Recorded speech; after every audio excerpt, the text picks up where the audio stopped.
В эфире вечерние новости, в студии Василий Раченко. Здравствуйте. Смотрите сейчас. Власти Якутии проинспектировали ход дорожных работ в Якутске и Намском районе. ЭСЭК готовы праздновать в Нерюнгри. Национальный день в столице Южной Якутии пройдет завтра в онлайн-формате.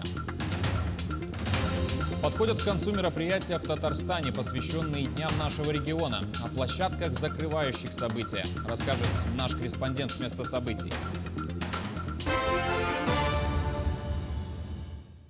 200 человек из Федерального резерва планируют дополнительно привлечь к тушению лесов в Якутии. По информации Рослесхоза, к переброске в республику 14-15 июня готовы 100 работников из Тюмени. 24-25 июня будут готовы к переброске еще 100 человек, также из Федерального резерва. Отмечается, что от имени главы Якутии в адрес заместителя председателя правительства России Виктории Абрамченко направлено письмо о привлечении дополнительных сил для защиты лесов от пожаров в Мирнинском, Тампонском, Среднеколымском, Абыйском районах в июле и августе этого года.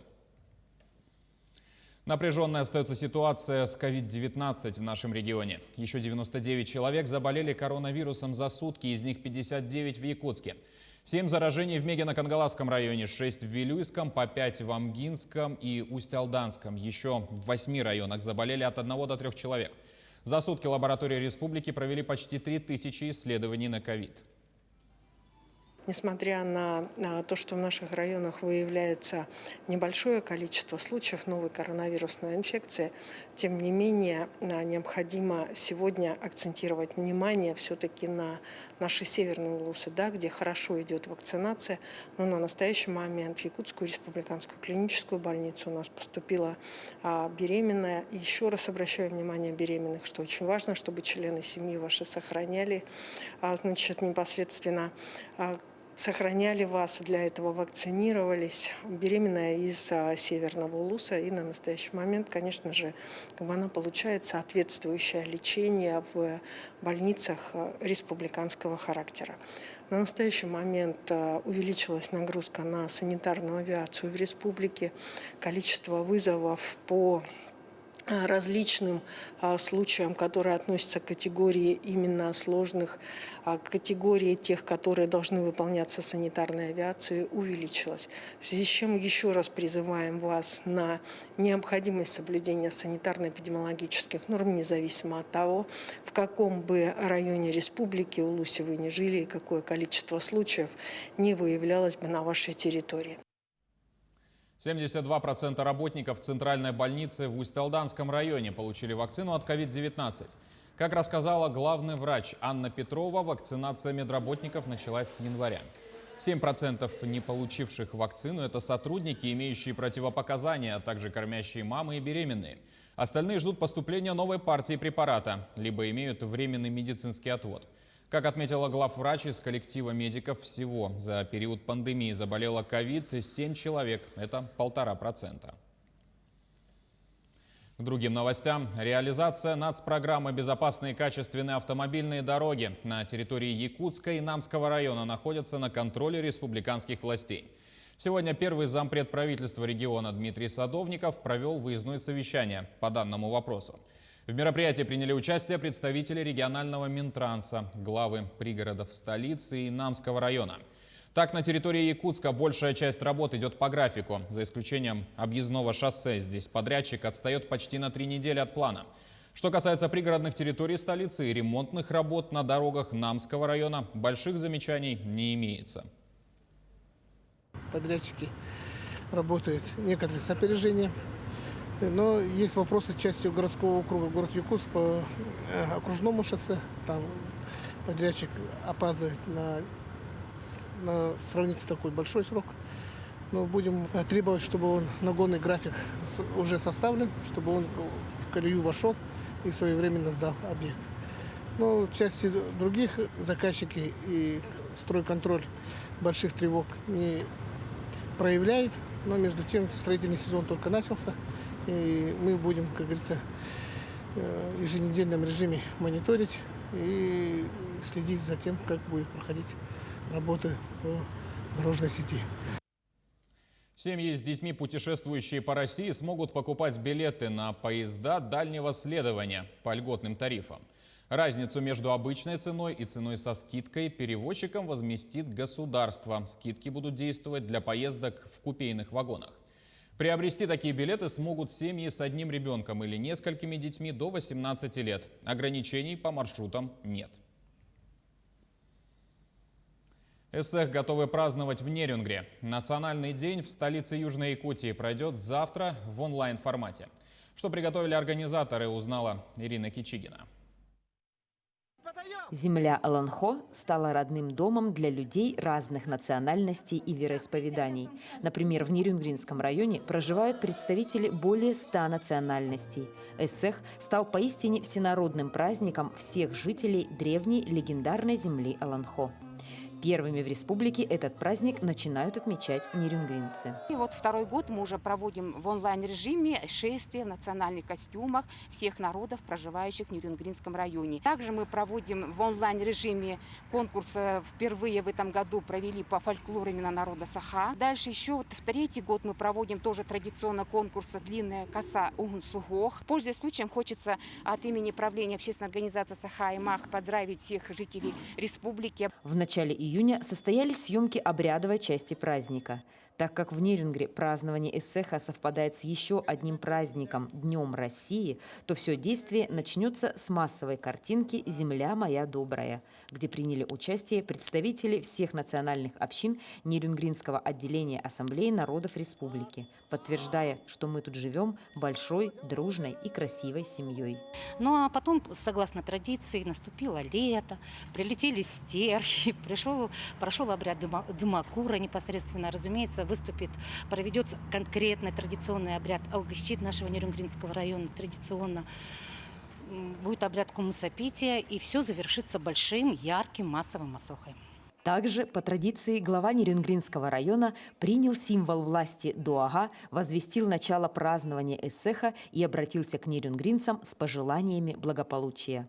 Благодаря содействию культурно-этнографического центра, Центра культуры и духовности имени Пушкина, студентов медицинского колледжа, театра кукол, общественной организации Саха Аймах и других национальных диаспор, мероприятие получилось ярким и по-настоящему радостным для всех. Ирина Кичигина, Захар Головин, Нерюнгри. Проведение игр Манчары в горном районе со зрителями возможно. При вакцинации от коронавируса не менее чем 70% взрослого населения всей Якутии. Об этом сообщил директор Республиканского центра по национальным видам спорта Гаврил Махначевский. Он выразил надежду, что якутяне проявят активность в этом вопросе и поставят прививку. Ранее оперативный штаб Якутии сообщал, что в республику за весь период поступило более 200 тысяч доз вакцины от ковида. Использовано из них 90%. Переместимся в Татарстан, где подходят к концу мероприятия, посвященные Дням Якутии. За несколько дней прошли круглые столы, практикумы, подписаны десятки соглашений о сотрудничестве двух республик. Прямо сейчас продолжают работать художественные и декоративно-прикладные выставки. С места событий наш СОБКОР в Казани. Айсена Бурнашова. В Национальной галерее Татарстана всего 26 залов, и сразу в 2 залах развернулась большая масштабная выставка якутских художников и мастеров. Называется эта выставка «От Аланхо к пространству творчества». И, конечно, большой акцент к национальному эпосу Аланхо. Как только вы заходите в первый зал на выставку, вы сразу можете увидеть фигуры якутского богатыря и невесты. Также в зале находятся изображения традиционных предметов материальной культуры якутского народа, но, пожалуй, главной особенностью этой выставки является наличие произведений декоративно-прикладного искусства и национальных костюмов. То есть посетители могут действительно в полной мере узнать о Якутии, ее творчестве и наших якутских художниках и мастерах в полном спектре. Богатая, содержательная выставка, графические работы, живопись и декоративно-прикладное искусство, которые казанские гости и казанцы впервые знакомятся и с удовольствием посещают мастер-классы, экскурсии.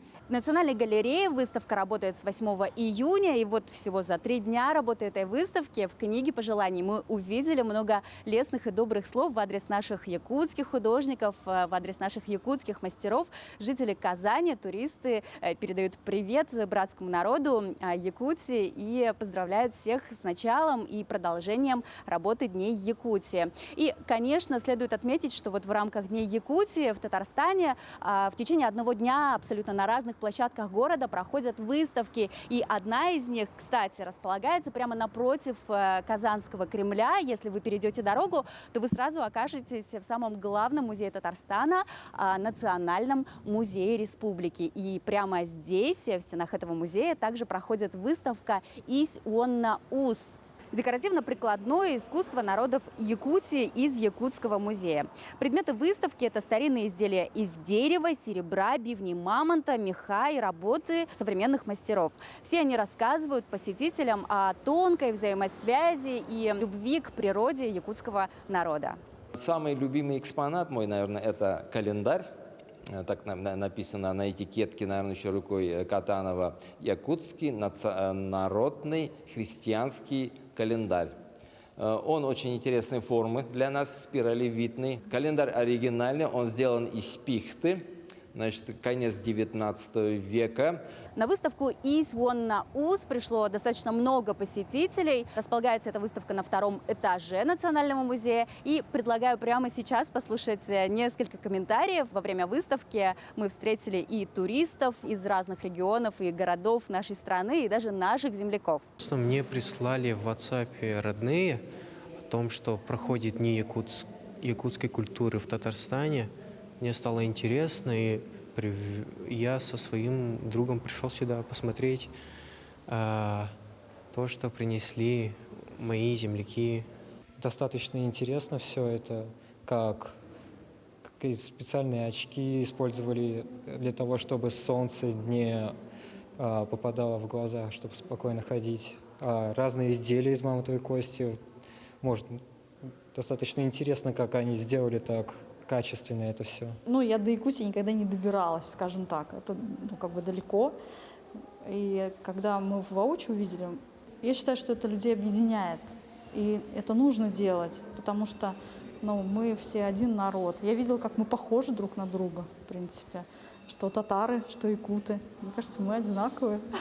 Выставка «Ись онна ус» в Национальном музее продлится только 3 дня и 11 числа уже завершит свою работу. Кстати, Дни Якутии в Татарстане также завершают свою работу, и 11 числа здесь будут финализированы все мероприятия.